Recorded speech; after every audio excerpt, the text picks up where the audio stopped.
بسم الله الرحمن الرحیم. السلام علیکم ورحمة الله وبرکاته.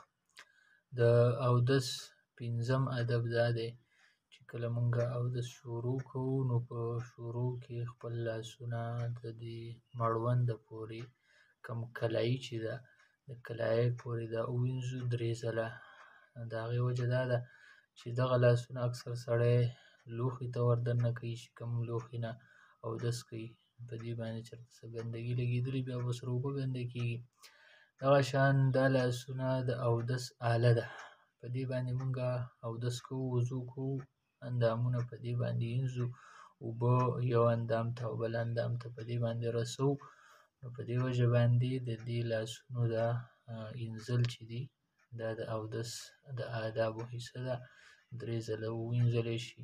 عبدالله ابن زید ابن عاصم الانصاري رضی الله عنه روایت صحیحینو ذکر کړی دی.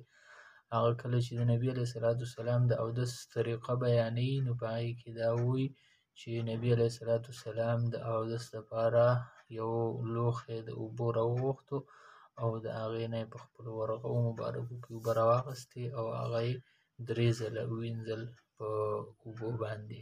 نو د لاسونه چې کله مونږ د اودس په شروع کې وینځو دا د اودس د آدابو اهمه حصه ده او دا هېرول نه دي پکار، دا پرېښودل نه دي پکار.